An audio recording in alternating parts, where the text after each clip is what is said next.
Hello everyone, this is Jyoti Singh, Assistant Professor Botany, MLV Government College, Bhilwara. Previous video lecture में हमने Vaucheria का vegetative and asexual method of reproduction study किया है। आज का topic है sexual reproduction in Vaucheria. Sexual reproduction in Vaucheria is oogamous and it takes place with the help of sex organs called antheridia and oogonium. Most of the species are monoecious, that is homothallic, but some are heterothallic or dioecious. वॉचेरिया में लैंगिक जनन जो है oogamous या विषम युग्मकी प्रकार का होता है। Male female reproductive organs well developed होते हैं। मेल रिप्रोडक्टिव ऑर्गन को हम पुंधानी और फीमेल रिप्रोडक्टिव ऑर्गन को अंडधानी कहते हैं। अधिकांश जातियां उभयलिंगाश्रयी या मोनेशियस हैं, जो कि समजालिक हैं या होमोथैलिक हैं। कुछ जातियां एक लिंगाश्रयी या डायोशियस हैं, जिनको विषमजालिक या हेट्रोथैलिक प्रकार की कहा जाता है। और डायोशियस में male female reproductive organs antheridia and oogonia अलग अलग थैलस पर हैं। और मोनेशियस या उभयलिंगाश्रयी में एक ही पादप पर एक ही थैलस पर मेल फीमेल रिप्रोडक्टिव ऑर्गन्स दोनों पाए जाते हैं।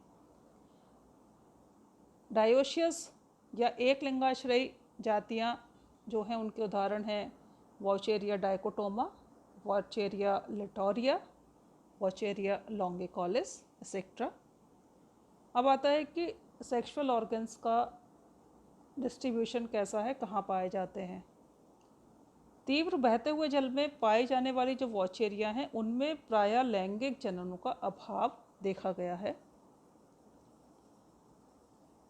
जो जातियाँ क्वाइट वाटर में या डैम्प सॉइल में ग्रो कर रही हैं उनमें ही उनके फिलामेंट्स में ही रिप्रोडक्टिव ऑर्गन्स बनते हैं, सेक्सुअल रिप्रोडक्टिव ऑर्गन्स बनते हैं।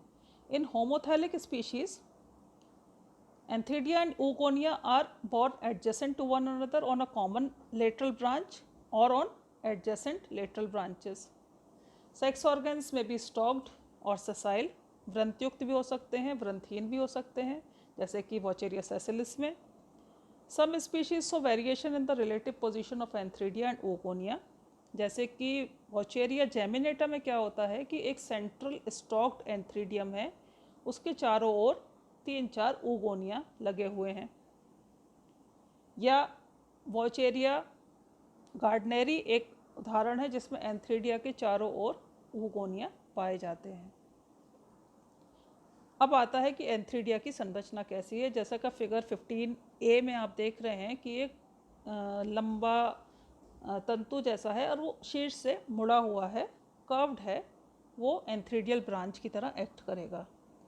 The antheridia develop on main filament or its lateral branches as strongly curved cylindrical structures, and large number of chromatophores and nuclei accumulate in this region or in this curved part, then cuts off from the rest of the filament by a septum.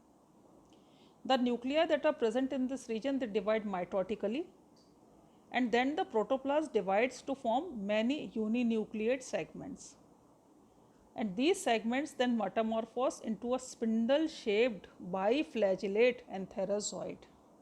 The two flagella are of unequal length, dissimilar, and are laterally inserted. The antherozoids do not have chloroplast or eye spot. The antherozoids are liberated through an aperture at the anterior end of the antheridium. Hindi में इस प्रकार समझेंगे कि पुंधानी मुख्य तंतु पर प्रायः एकल ही पाई जाती है और इसकी आकृति सामान्यतः नलिकाकार और कभी कभी ग्लोबोस भी देखी गई है। नलिकाकार पुंधानी वक्रित है, कर्व्ड है, या कभी कभी ये सीधी या स्ट्रेट भी हो सकती है और प्रायः सवृंत होती है, स्टॉक्ड होती है। मुख्य तंतु या पार्श्व शाखा पर एक स्वेलिंग के द्वारा ये उत्पन्न होती है और यहाँ पर निरंतर जीव द्रव्य एकत्रित होते रहने से ये वृद्धि करके साइफोनेशियस या नलिकाकार हो जाती है। दूरस्थ भाग जो है उसमें सघन जीव द्रव्य युक्त है और उसमें अनेक केंद्रक हैं। फिर एक पट के निर्माण के बाद ये दूरस्थ भाग जो है मुख्य तंतु से अलग हो जाता है। प्रत्येक केंद्रक के चारों ओर जीव द्रव्य एकत्रित होकर एक केंद्र की जीव द्रव्य खंड बनाते हैं और ये जो जीव द्रव्य खंड है जो कि यूनिन्यूक्लिएट है, इसमें 2 फ्लैजेला का निर्माण होता है और इस तरह कायांतरण के पश्चात ये पुंबड़ू बनते हैं और जो बाकी का सारा जीव द्रव्य है वो नष्ट हो जाता है। परिपक्व जो पुंबड़ू हैं वो कैसे हैं? उनमें 2 फ्लैजेला हैं जो कि डिसिमिलर हैं। ये अंडाकार अथवा नाशपाती के आकार के हो सकते हैं, 2 कशाभिकाएँ पाई जाती हैं और उसमें क्लोरोप्लास्ट, हरित लवक या आई स्पॉट नहीं पाया जाता। एंथेरोजॉइड्स जो हैं, इसके जो एंथ्रीडिया है उसके शीर्ष पर एक एपर्चर या एक छिद्र ओपनिंग बनती है, या कई बार बहुत सारे पोर्स बन जाते हैं लेटरल वॉल में, उसके द्वारा एंथेरोजॉइड्स एंथ्रीडियम से लिबरेट होते हैं और ऊगोनियम तक पहुंचते हैं। अब आता है ऊगोनियम या अंडधानी। अंडधानी एकल अथवा समूह में पाई जाती है, गोलाकार, अंडाकार या मुग्धर के आकार की हो सकती है। ये पुंधानी के आधार के निकट या पुंधानी से दूर हो सकती है, व्रंत या व्रंतहीन हो सकती है, छोटे व्रंत युक्त हो सकती है।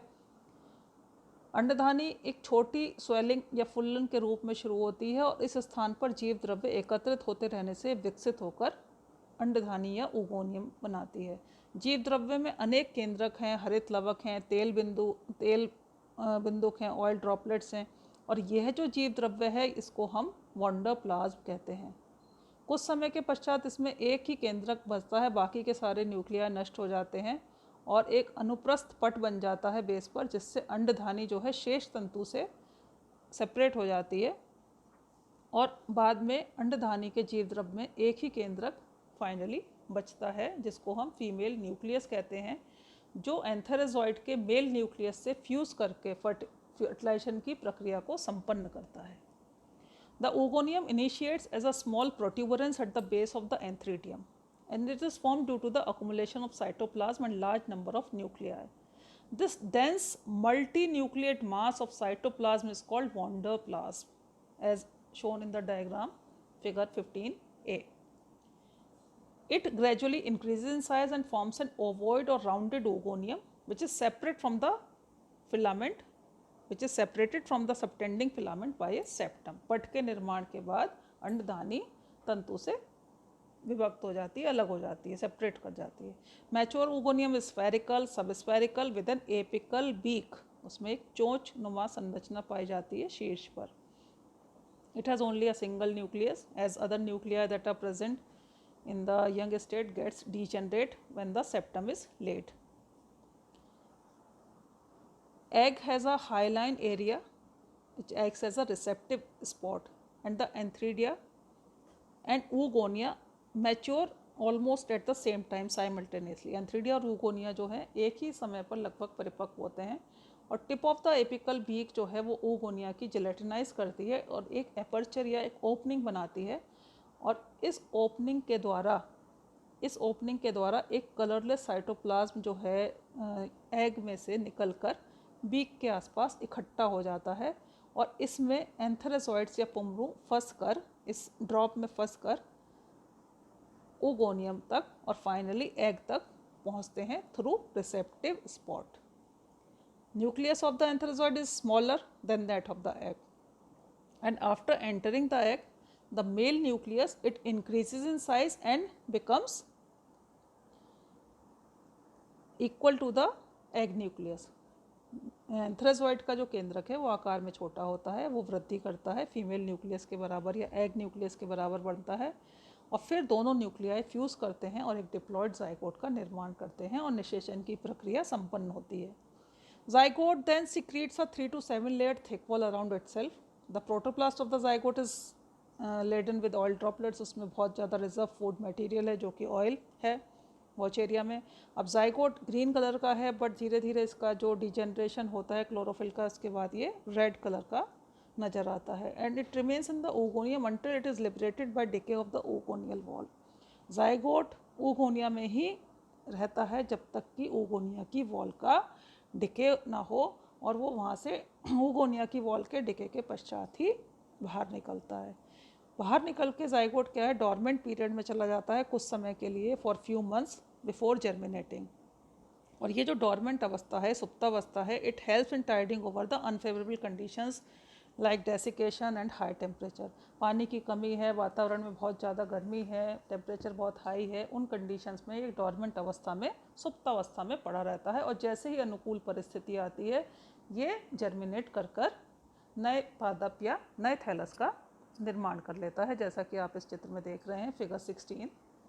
जाइगोट जो है डॉर्मेंट पीरियड के बाद में जर्मिनेट करेगा, नए थैलस का निर्माण करेगा और इसका जो डिप्लॉयड न्यूक्लियस है, बहुत इंपॉर्टेंट चीज़ है कि जाइगोट डिप्लॉयड है, इसका डिप्लॉयड न्यूक्लियस जो है अंडरगो करेगा मियोसिस, अर्धसूत्रीय विभाजन, और 4 हैप्लॉयड न्यूक्लियाई बनेगा और फिर रिपीटेड डिविजन्स होंगे इन न्यूक्लियाई के, माइटोटिक डिविजन्स होंगे and then it will result in the formation of a coenocytic thallus. This slide shows the life cycle of Vaucheria. As you can see, Vaucheria, it has Antheridia, it has Oogonia. Antheridia में एंथेराजॉइड्स, पोमड़ों का निर्माण हुआ। Oogonia अंडधानी में egg बना, egg में female nucleus है, egg nucleus है, एंथेराजॉइड में मेल न्यूक्लियस है, दोनों न्यूक्लियाई यूनाइट करते हैं, फ्यूज़ करते हैं और फर्टिलाइजेशन का प्रोसेस कंप्लीट होता है। After fertilization diploid zygote is formed and zygote undergoes meiosis after the dormant period. When the favorable conditions arise, it undergoes meiosis and forms haploid nuclei. These haploid nuclei divides mitotically and form sinusitic thallus of Vaucheria, and this is the germination of zygote. Vaucheria also undergoes asexual reproduction by 3 processes, 3 zoospores, synzospores, eplanospores and achainids, also called as cyst or hypnospores. In this method, the life cycle of Vaucheria is complete. Thanks.